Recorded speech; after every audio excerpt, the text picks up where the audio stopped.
नमस्कार दोस्तों, कैसे हैं सभी। आशा करता हूं अच्छे होंगे। चलिए एक बार फिर आपका श्रेष्ठ कंपटीशन एकेडमी पर स्वागत है।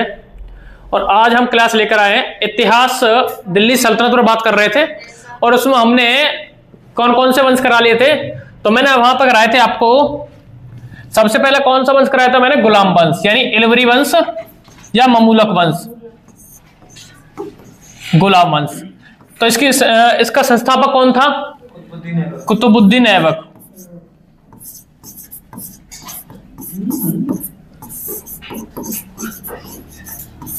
जबकि वास्तविक संस्थापक जो था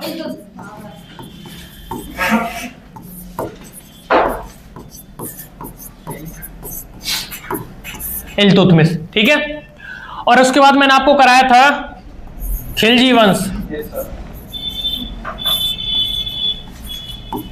जिसका संस्थापक कौन था, जलालुद्दीन खिलजी।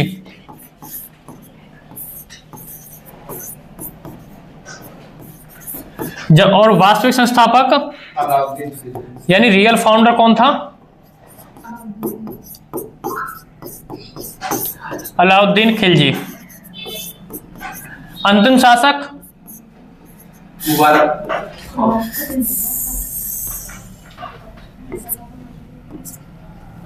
अलाउद्दीन खिलजी, खिलजी वंश का संस्थापक था। इसके बाद जो आता है वो कौन आता है, वो आता है आपका तुगलक वंश। तो आज हम बात करेंगे तुगलक वंश, ठीक है, जिसका जो खिलजी वंश का अंतिम शासक खुसरो खान था, ठीक है, मुबारक खां, खुसरो खां। जिसकी हत्या कौन करता है, तो गयासुद्दीन तुगलक। गयासुद्दीन तुगलक उसकी हत्या करता है और नए राजवंश की स्थापना करता है, ठीक है। कौन सा राजवंश था, तुगलक वंश, ठीक है। नए राजवंश की स्थापना करता है तुगलक वंश की, गयासुद्दीन तुगलक। और इसने उपाधि ली थी गाजी मलिक की। अब जो गाजी मलिक की उपाधि ली थी, ध्यान रखना, ये गाजी मलिक की उपाधि इसलिए ली थी क्योंकि इसने 29 बार मंगोलों को हराया था।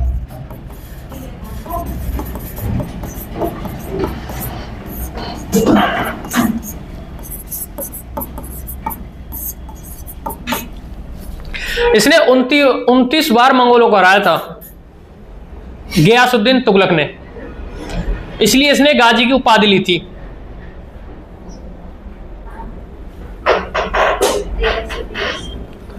तो इसे तुगलक वंश का यानी गयासुद्दीन कौन था, तो तुगलक वंश का संस्थापक। क्या तुगलक वंश का संस्थापक, तुगलक वंश का संस्थापक था गयासुद्दीन तुगलक। खिलजी वंश के अंतिम शासक की हत्या करके शासक बना। गाजी की उपाधि ली क्योंकि इसने 29 बार मंगोलों को हराया था, इसलिए इसे गाजी की उपाधि दी गई। यह पहला भारतीय राजवंश भी माना गया है, ठीक है, यानी पहला भारतीय वंश भी कहा गया है, ठीक है। तुगलक वंश को पहला भारतीय वंश भी कहा गया है।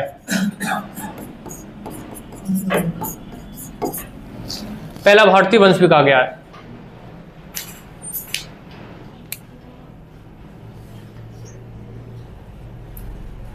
ठीक है। गयासुद्दीन तुगलक। अब इसके बारे में 2-3 पॉइंट और लिख सकते हो। गयासुद्दीन तुगलक के बारे में 2-3 पॉइंट लिखवा देता हूं मैं। हो गया ना गयासुद्दीन तुगलक वाला, गयासुद्दीन तुगलक, केवल ये वाले पॉइंट, इन्हें बाद में कराऊंगा मैं, जिस बता रहा हूं।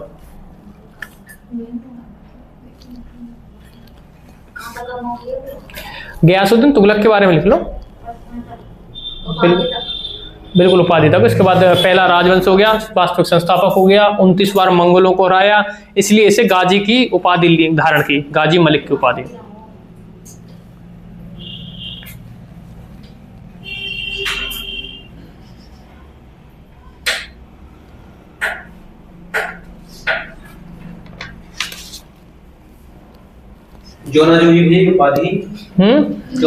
ये इसकी मृत्यु के बाद ये जो ऐसा होता है कि ये 1325 में बंगाल में गयासुद्दीन बहादुर ने विद्रोह कर दिया था।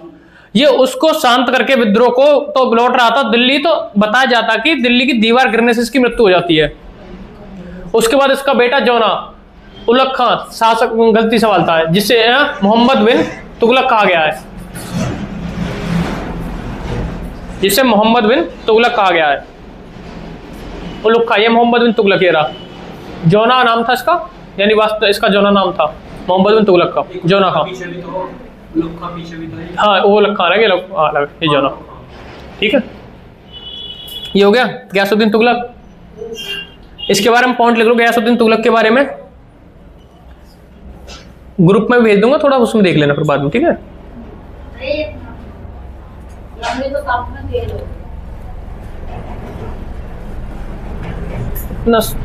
तुमने बोला था कि आप इस तरह लाइए, नहीं मैं तो आपको साथ ही साथ करा रहा था वैसे। यही सही है, दिक्कत का है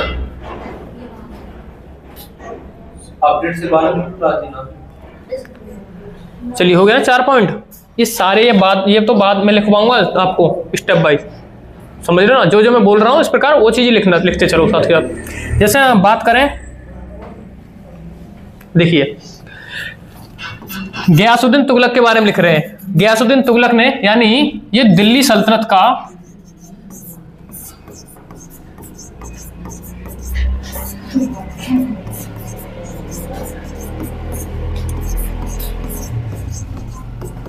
पहला सुल्तान था जिसने नहरों का निर्माण कराया।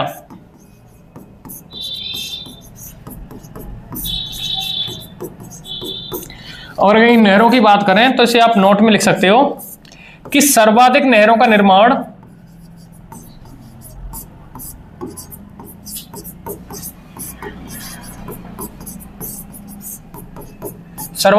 निर्माण कराया था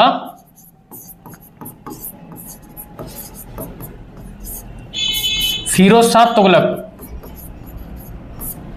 सर्वाधिक जो नहरों का निर्माण कराया था फिरोज शाह तुगलक ने करवाया था। और दागो चेहरा जो अधिनियम था इसने पुनः लागू कराया।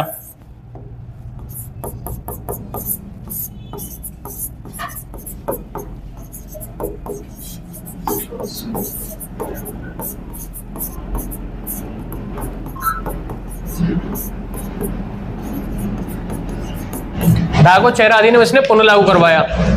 साथ ही इसने जो है डाक व्यवस्था प्रारंभ की, यानी डाक व्यवस्था को स्थापित किया।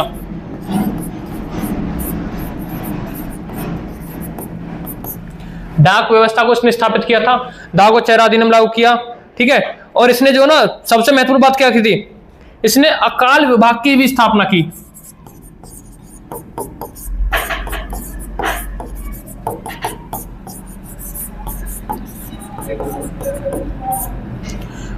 और उसके बाद अगर बात करें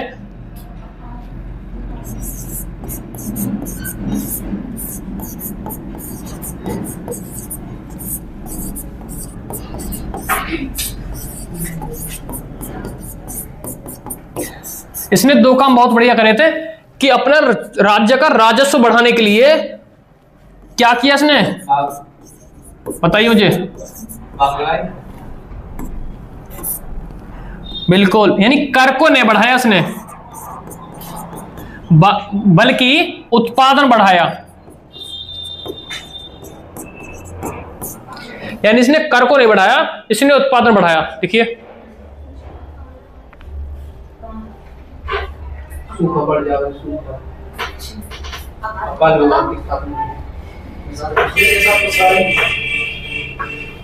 अकाल मतलब सूखा पड़ जाती है उस समय, तो उसकी मदद के लिए।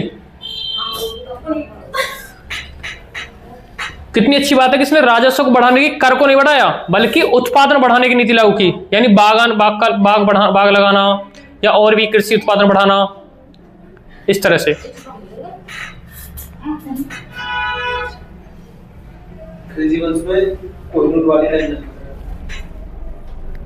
कोई बात नहीं, तो रह जाता है ऐसा।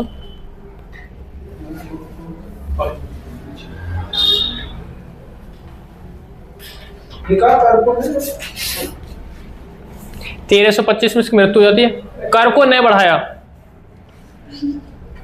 बंगाल में 1325 में गयासुद्दीन बहादुर द्वारा विद्रोह होने के बाद जैसे ये लौट रहा था तो दिल्ली इसकी महल की दीवार गिरने से इसकी मृत्यु हो जाती है।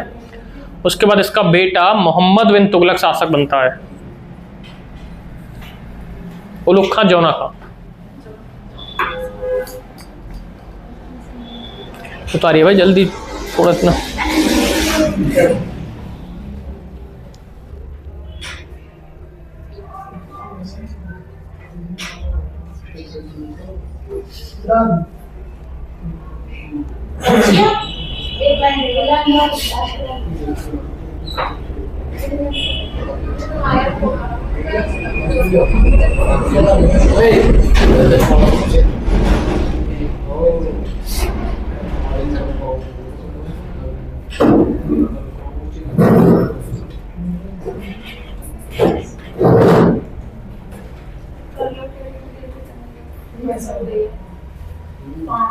हो गया, हो गया ना।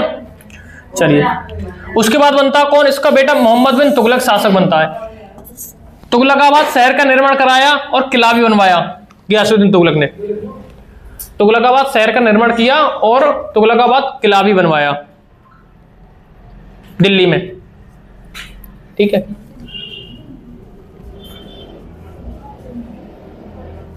रास्ते में पड़े तो आप जाओगे दिल्ली की तरफ तो रास्ते में पड़ेगा। बिल्कुल।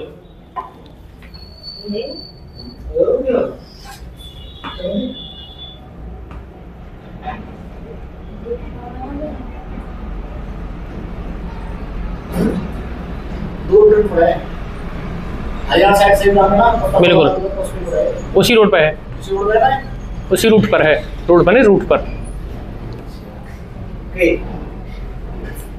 उसके बाद मोहम्मद बिन तुगलक शासक बनता है जिसकी समाप्ति 1325 से 51 तक।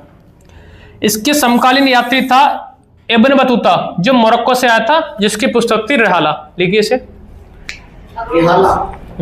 रिहाला।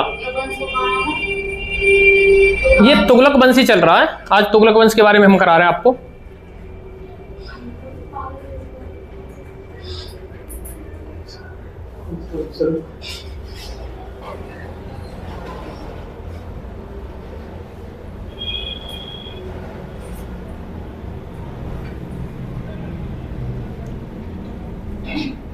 क्या हो रहा है? मोदी वंश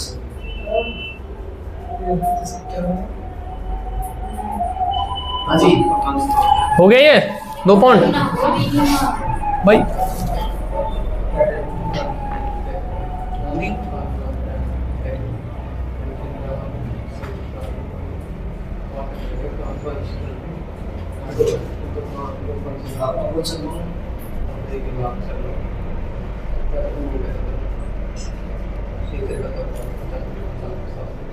इसके समकालीन यात्री था इब्न बतूता, ये मोरक्को से आया था, पुस्तक रिहला थी।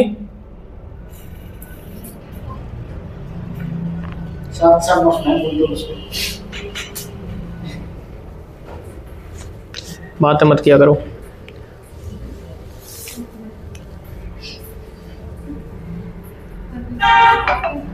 सीधा बैठ जा।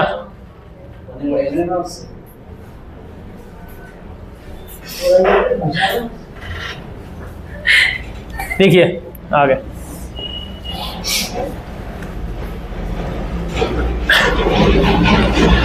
इसके शासनकाल के दौरान जो लेखक थे वो जियासुद्दीन बर्मी थे, जिन्होंने तारीख लिखी, सॉरी मोहम्मद तारीख फिरोजशाही और फतवाह जहांदारी, ये पुस्तक लिखी थी उसके शासनकाल के दौरान। लेकिन उससे पहले देखिए, उससे पहले अगर हम बात करें मोहम्मद बिन तुगलक की, तो मोहम्मद बिन तुगलक ऐसे प्रथम सुल्तान था, यानी मोहम्मद तुगलक जो प्रथम शासक था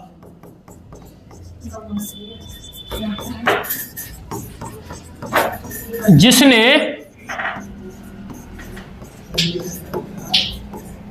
उच्च पदों पर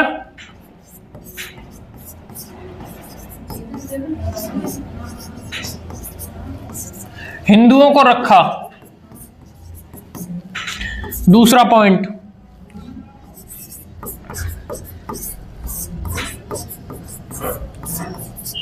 सती प्रथा पर रोक लगाई।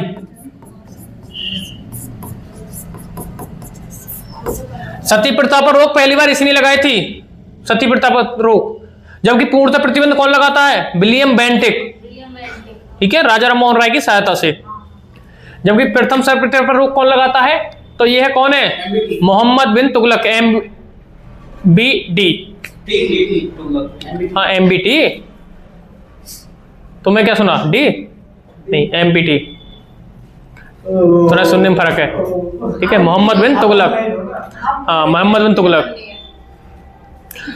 और ये ऐसा सुल्तान था, दिल्ली सल्तनत का ऐसा भी सुल्तान था। अब मुझे एक बात बताइए, जब ये उच्च पदों पर, अब मुझे एक बात बताइए, जबकि उच्च पदों पर हिंदुओं को रख रहा है, तो उनके त्योहार भागीदारी लेगा नहीं लेगा?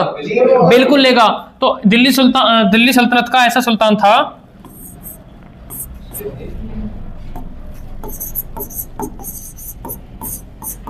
जो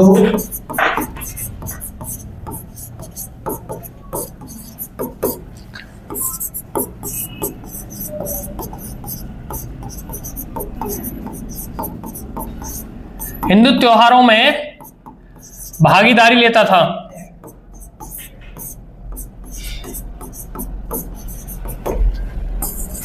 एग्जाम्पल की बात करें तो कौन कौन से हो सकते हैं? जैसे होली, दीपावली।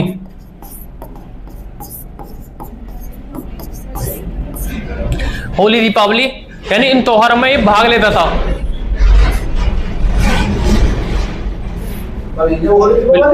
कैसे? बिल्कुल, प्राचीन परंपरा है। रक्षाबंधन लेटा, ये अकबर के समय का रक्षाबंधन, महाराणा प्रताप अक्बर।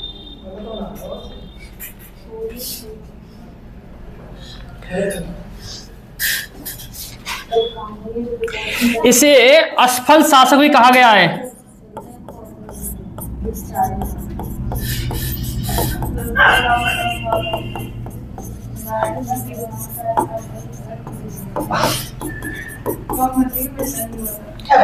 इसे असफल शासक भी कहा गया। बातें क्यों बना रहे हो? एसी चलता रही है।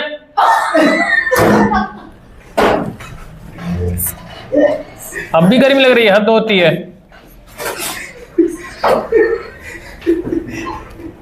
इसे असफल शासक भी कहा गया है। असफल शासक क्यों कहा गया है? किसने इसने ऐसे 5 कार्य किए थे कि उनमें ये असफल हुआ था। देखो एक चीज और, सबसे बड़ी बात, ये महान ज्ञाता भी शासक था। यानी ये फारसी, अरबी, संस्कृत, गणितज्ञ,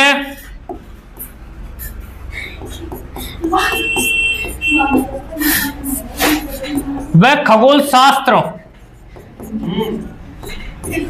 का ज्ञाता था।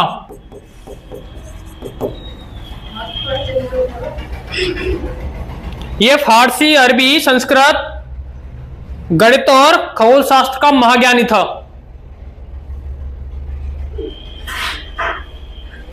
यानी ये सबसे पढ़ा लिखा शासक था। बात मत करो, बहुत ज्यादा तेज ठंड लगेगी तुम्हें, फिर कहोगे मंदी कर दो।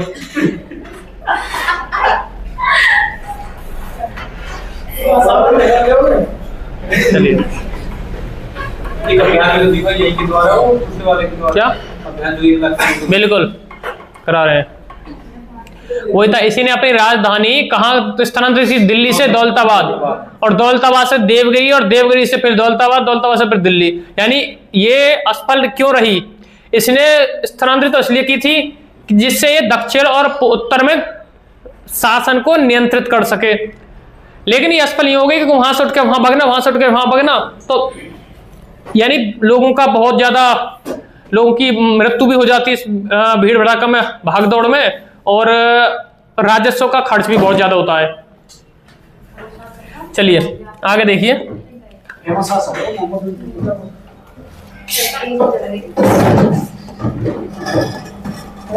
चलिए एसी के फैन भी सब कुछ कराते रहे, चलो कोई ना। यहाँ देखो, मोहम्मद बिन तुगलक ने, जो मैंने अभी बताया था कि पृष्ठभूमि के लोगों को उच्च प्रशासनिक पदों पर नियुक्त किया है, उच्च प्रशासनिक पदों पर नियुक्त किया इसने। अजीज खुमार एक शराब निर्माता था। फिरोज हलजाम एक नाई था। मनका तबरक एक रसोईया और लादा पीरा 2 माली थे। 4 पॉइंट लिख लिए, ठीक है, लिखिए जल्दी।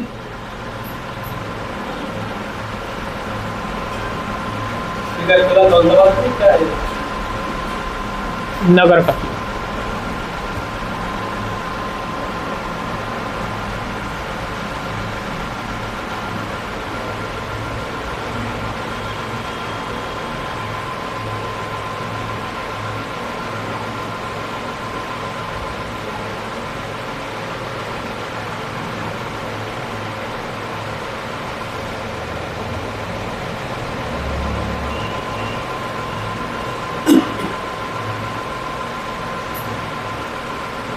ये उल्लू के नाम क्यों करेगा? हाँ ये शासक है ना, उल्लू के नाम। बिल्कुल हो गया।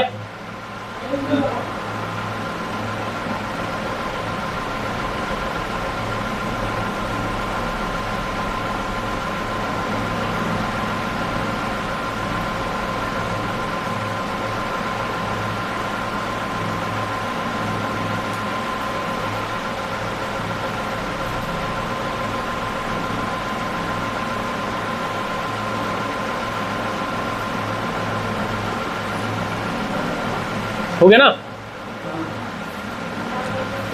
अरे ये ना, ये पॉइंट लिखने थे तुम्हें, ऊपर वाला थोड़ा ना पूरा थ्योरी। ऊपर लाइन है, ये तो जरूरी है, तो मैंने लिखवा दी थी आपको। ऊपर लाइन है। गयासुद्दीन बरनी वाला, अच्छा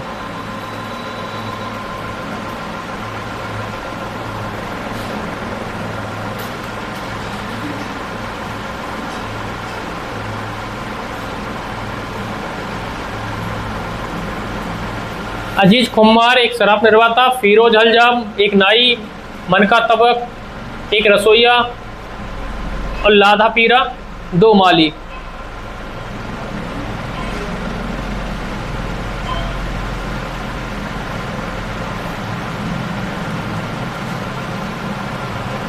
हो गया ना।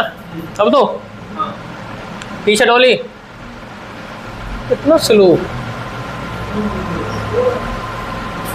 प्रिंट दूं तो वो तुमसे पढ़ा नहीं जावे, वैसे लिखवाऊं तो लिखा जावे ना, पीडीएफ से लिखवाऊं तो लिखवाया जाए ना। लिखे करेंगे, ठीक है ना, पीडीएफ को द्वारा नहीं कराएंगे तो मैं पीडीएफ भेज दूंगा, इसे ग्रुप में भी डाल दूंगा इस वाली को, पूरी आज की क्लास को। वो अलग है, मेरे अलग है नोट। चलिए हो गया है। अब तो उसके बाद यहां देखो देखो ये क्या था, इसे सबसे बुद्धिमान मूर्ख कहा गया है। पहले पॉइंट में कुछ लिखवा देता हूं आपको इसके बारे में कि इसे मैंने क्या लिखवाया था, इसे क्या कहा गया है। मैंने आपको लास्ट पॉइंट क्या लिखवाया था कि इसे असफल शासक कहा गया है, यानी सबसे मूर्ख शासन कहा गया है। क्यों कहा गया? इतना पढ़ा लिखा होने के बावजूद भी इसे व्यवहारिक ज्ञान नहीं था। और किस लिए कहा गया ऐसा मूर्ख शासन? कारण थे, इसके 5 कारण थे। पहला था राजधानी परिवर्तन।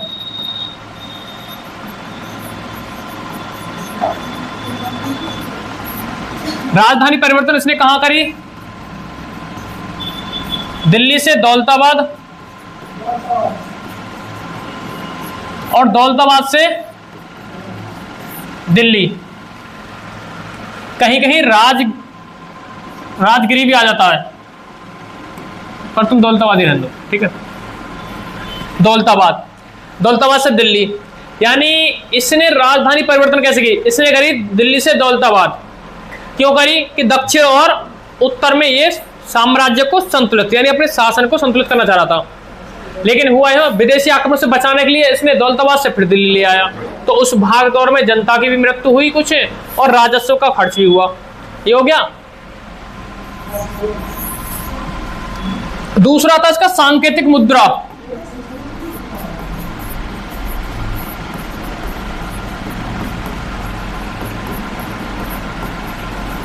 कॉपर की, यानी इसने दूसरा क्या काम किया?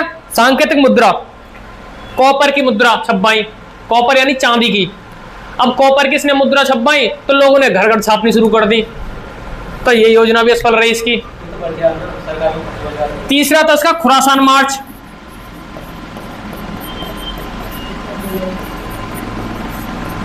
ईरान वाला ने कहा था खुरासान मार्च, यानी ईरान। खुरासान मार्च किया क्योंकि खुरासानी जो थे वो आते थे चोरी डकैती कर ले जाते थे, इसने उनसे समझौता कर लिया। अब जब समझौता कर लिया तो आप जाओगे, अब वो बेखौफ हो गए, अब वो और ज्यादा चोरी करने लगे, तो ये भी योजना असफल रही इसकी।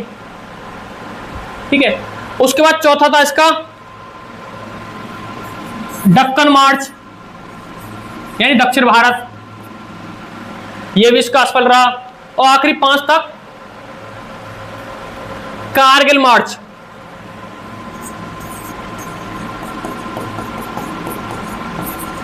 यानी इधर उधर ही घूमना, व्यवहारिक ज्ञान नहीं था, इसे पढ़ लिखा था, तो इसलिए इसे सबसे क्या कहा गया है, अभाव है।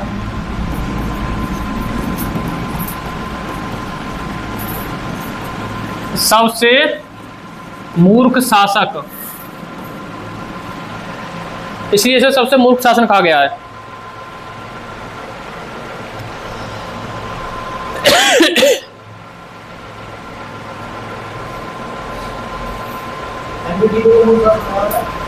हैं?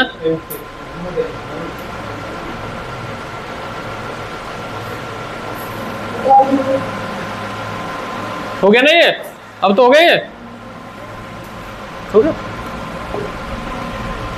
ठीक है, उसके बाद सौंदर्य ऋण, तकावी ऋण, इसका मतलब है कृषि विभाग की स्थापना की, जिसे हम क्या कहते हैं, दीवाने कोही, यानी इसने दीवाने कोही कोष्टक में कृषि विभाग की स्थापना की, लिख लीजिए।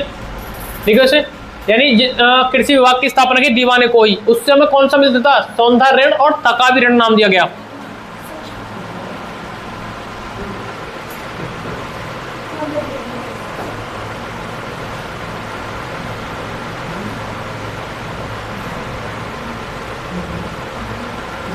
यानी कृषि के लिए लोन के लिए सौंदर्य ऋण, तकावी ऋण।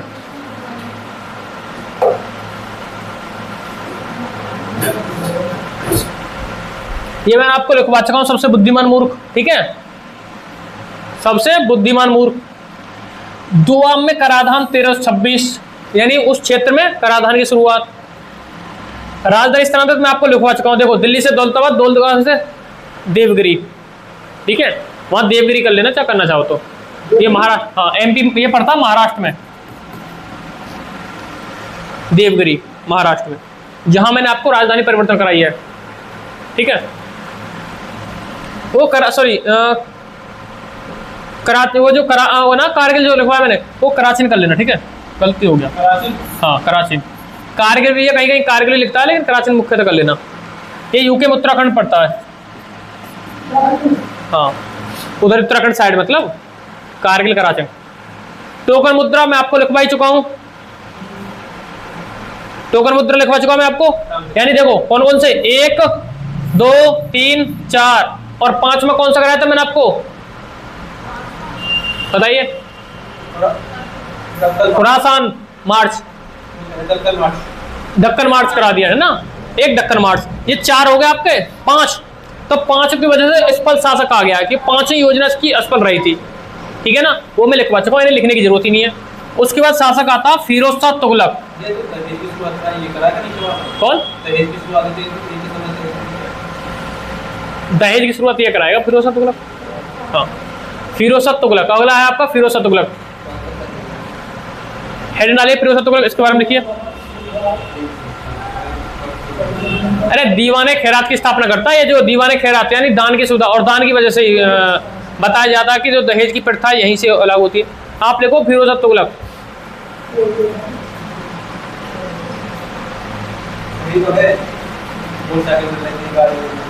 यानी जो सैनिकों को नगद भुगतान नहीं किया, भू राजस्व के आधार पर, लिख लो इस अकाउंट को, फिरोज शाह तुगलक में पहला अकाउंट लास्ट का लिखिए जल्दी।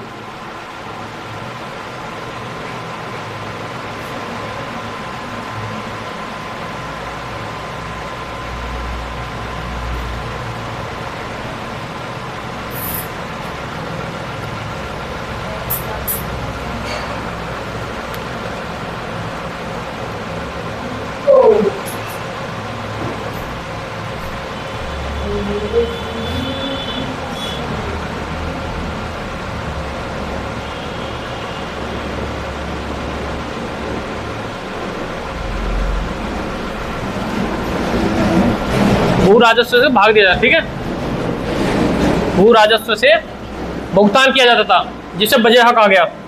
भू राजस्व से भुगतान किया गया जिसे बजे हक आ गया। भू राजस्व से भुगतान किया गया। अब इसके बारे में पॉइंट लिख लीजिए, फिरोज तुगलक के बारे में भी कुछ भी। पहला पॉइंट, जिसे जिसे रोहेला कहा गया।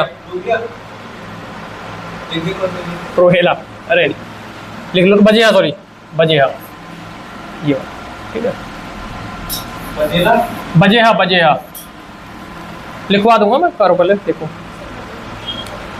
इसका 2 बार राज्याभिषेक हुआ।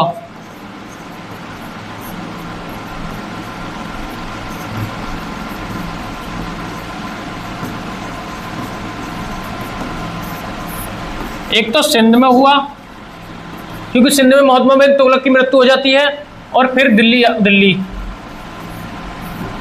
इसका 2 बार राज्याभिषेक हुआ था, सिंध और दिल्ली में, फिरोज शाह तुगलक का।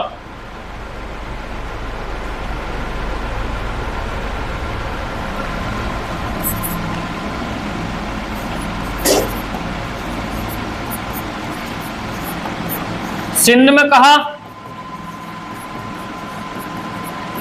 इस्लाम के अनुसार शासन चलेगा,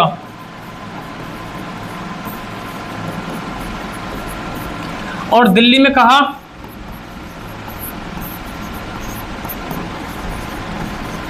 तैंतीस करों में से 29 समाप्त, केवल 4 प्रकार के कर छोड़े।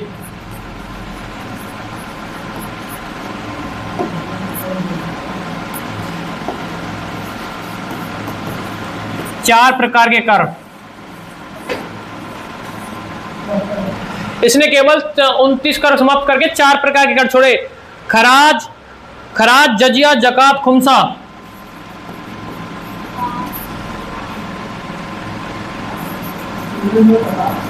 जकात, जजिया, खुम्बा।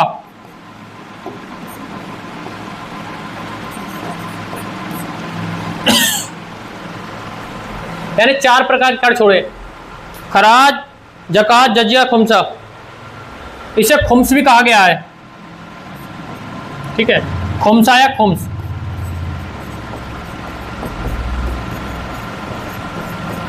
लूटपाट पर लेने वाला कर, लूटपाट कर, खुम्स। जजिया कर आप जानते हो, जजिया कर क्या है? सुरक्षा कर। हाँ जी, ये धार्मिक कर, ये मुसलमानों से लिया जाता है 2.5% इनकम का। और खराज सर राजस्व कर,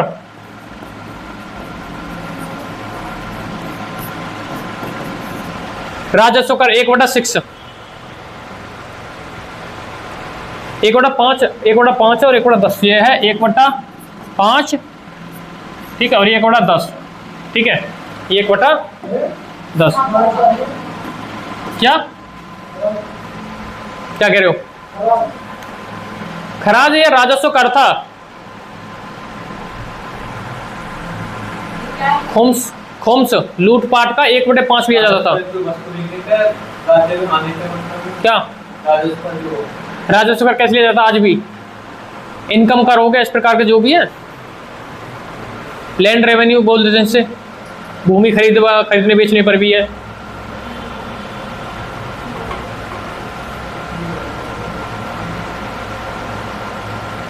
जल्दी उतारो भाई।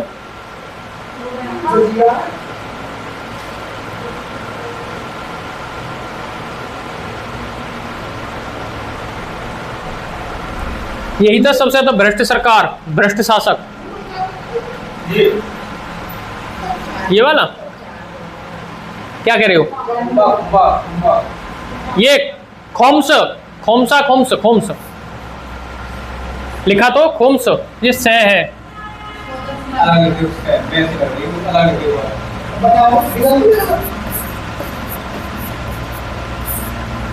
बस क्या ये है लूटपाट कर। लूट का जो सामान लगा उसका 1/5 राजा को देना होगा।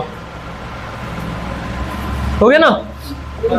वही चोरी भी बंद है। हाँ देखो ये रहे ना जो मैंने आपको लिखवाए, यानी मैंने क्या बताया था, 29 का समाप्त किए, 4 का खराज जकात जजिया और खम्स, खोम्स या खम्स। युद्ध के दौरान लूटपाट का माल था ये 1/5 भाग हो गया। गैर मुसलमानों पर लगा गया जजिया कर था, यानी जो सिक्योरिटी सुरक्षा कर था।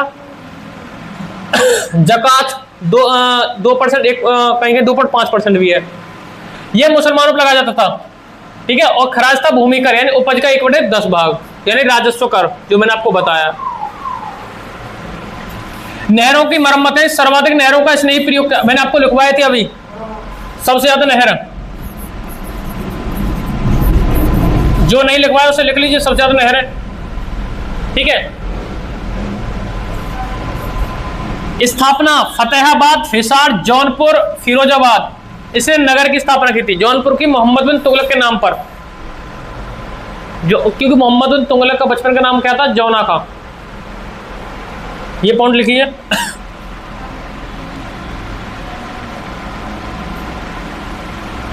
दिल्ली में एक अस्पताल की स्थापना की जिसे दारुल शिफा कहा गया। इसने एक दीवाने खैरात की स्थापना की, जिससे हम क्या कहते हैं, दान विभाग, जिसे क्या कहा गया था, दान विभाग। यहां से वृद्धा पेंशन भी दी जाती थी। क्या दी जाती थी, वृद्धा पेंशन। लड़कियों की शादी के लिए दान दिया जाता था, और माना जाता है यहीं से दान प्रथा, दहेज प्रथा की शुरुआत।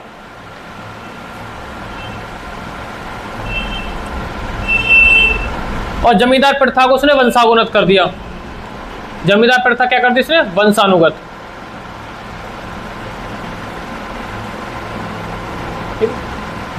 उतारिए जल्दी।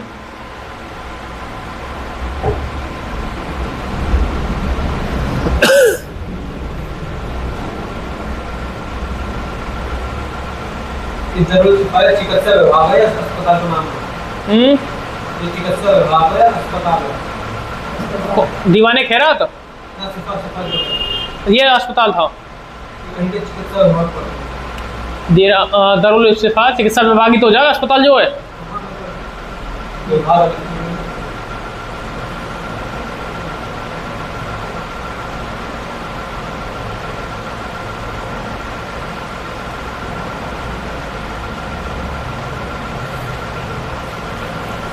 इसका दीवाने बंदगाम था, एक विभाग था जिसमें 1,80,000 गुलाम थे इसके।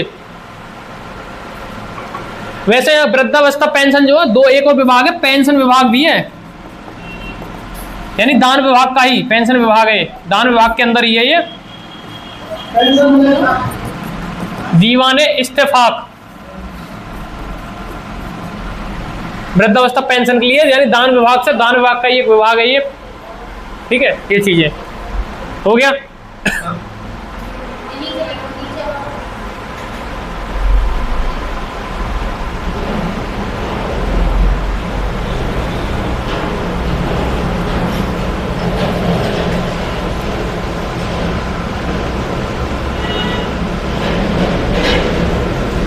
जल्दी उतारो भाई।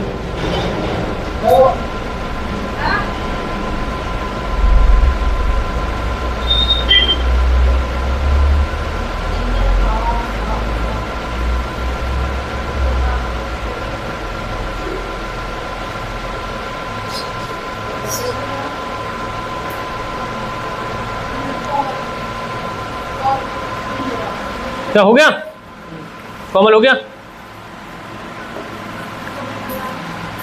देखिए, ये भारत के पहले सुल्तान थे जिन्होंने हिंदू धार्मिक ग्रंथों का फारसी भाषा में अनुवाद का कार्य किया, ठीक है। इससे पहले इसकी पुस्तक भी थी, ध्यान देना, इसकी पुस्तक, इसके नाम पर पुस्तक थी, फिरोज शाह तुगलक।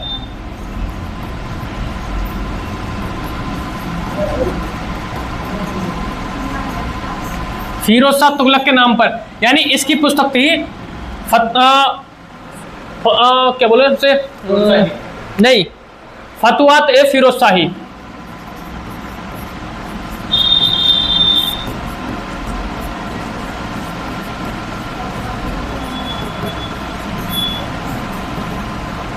ये पुस्तक थी आत्मकथा थी इसकी, किसने लिखी थी? फिरोज शाह तुगलक ने। फतवा थे फिरोज शाही, इसी की पुस्तक थी ये। और एक और तारीख है फिरोज शाही,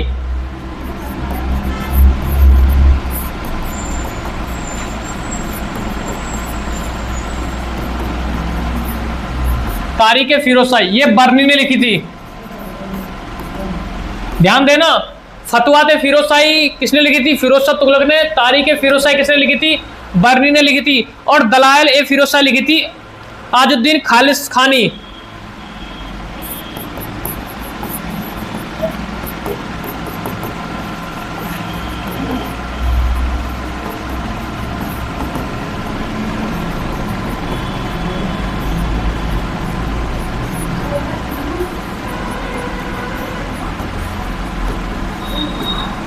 दालिया ने फिरोज शाही आजुद्दीन खालिद खानी ने लिखी थी ये दालियाल।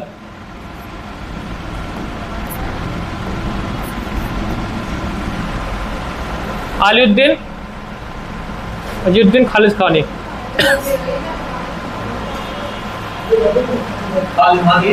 हाँ,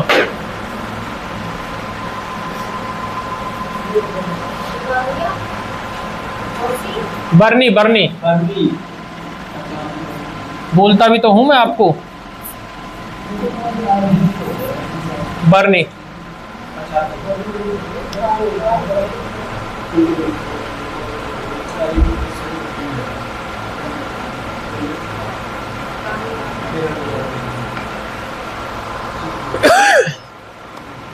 सब जो सब लोग की मुंह बात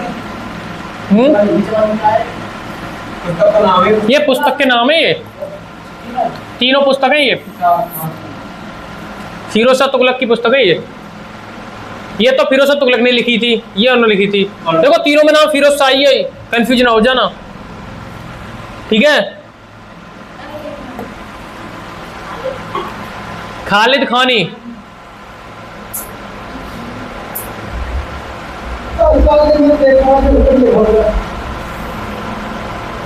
हो गया। अब देखिए, ये भारत का पहला सुल्तान जिन्होंने हिंदू धार्मिक ग्रंथों का फारसी भाषा में अनुवाद किया, यानी पॉइंट लिख सकते हो आप, फारसी भाषा में अनुवाद किया। पहला शासक जिसने ग्रंथों का फारसी भाषा में अनुवाद किया, पहला शासक जिसने हिंदू ग्रंथों का फारसी अनुवाद किया, पहला शासक जिसने हिंदू ग्रंथ का फारसी अनुवाद किया।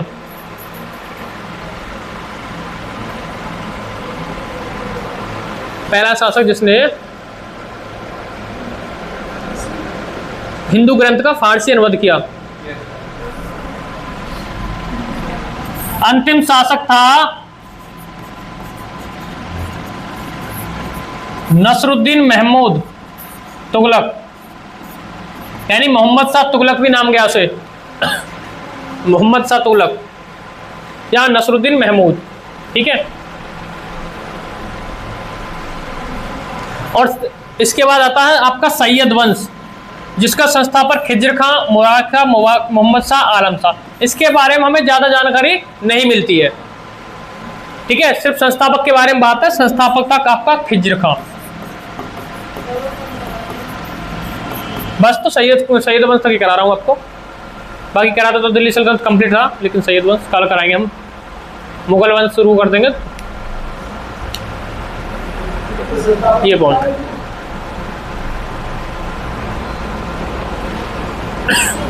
हो गया। चलिए, तो आज के लिए इतना, मिलते हैं नेक्स्ट क्लास में। धन्यवाद। इंशाअल्लाह।